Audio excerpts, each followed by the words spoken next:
Maraming salamat sa inyo. Paano yun naligtas yung pamilya ko? Tinawagan nila ako sa cellphone ni Diana, anak. Ipiniliwanag nila sa akin. May katubo kami na mamaya nila gagawin yung masama nilang balak eh. Diyos ko. Pero, Aling Becca, uhulihin ho natin sila. Si Colonel Sarabia ho nagutos din ng interrupted operation. Sandali! Sandali! Paano mga apo ko? Matamay sila! Paano sila? Hindi po. Doon po muna sila titira sa kondo ko. Kasama po si Diana. Nailabas na po namin siya sa ospital. Aling Becca, wag ho kayo mag-alala ha. Sisiguraduhin ho namin ligtas sila. Kaya pala may mga nagmamanman ng mga lalaki sa bahay natin. May masama pala silang plano. Sinabi na rin namin kay Colonel Sarabia na may bantay yung buhay mo rito ha. Makapansin nyo, iba na ang mga bantay. Iimbestiga nila yung mga dating naka-assign. Hindi ko alam kung paano ko kayo pasasalamatan. Magtitistigo ako laban kay Hazel Cruz kung ididemanda niyo siya.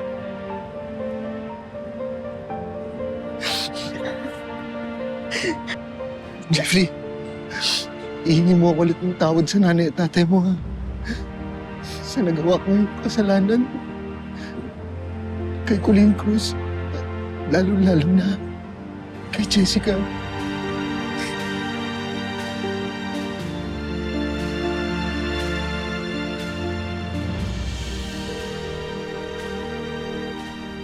Hindi sinasagot.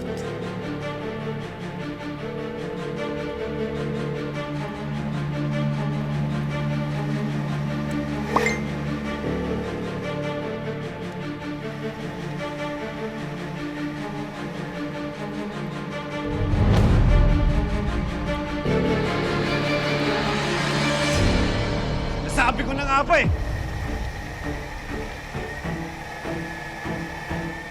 Ano yun? Bakit? Hazel, napakasinungaling mo talaga eh. Ha? Eh, pataywan-taywan ka pa lang nalalaman. Eh, gusto mo lang pala ako ibalik sa Canada. Oh well, there's no point in denying it. Oo, Manuel. Babalik na tayo ng Canada, uwi na tayo. Hindi ako sasama sa'yo. Baka nakakalimutan mo. Nurse ako. Kaya kitang pagalingin. Kaya rin kitang gawan ng sakit.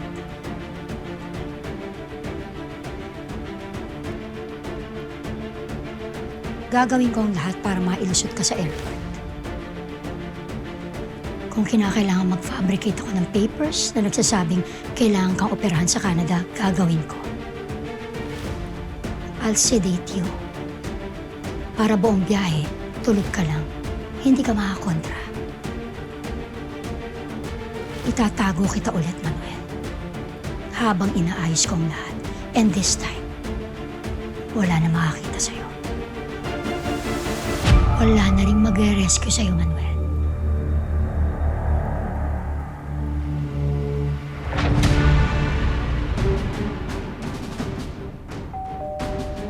Meron.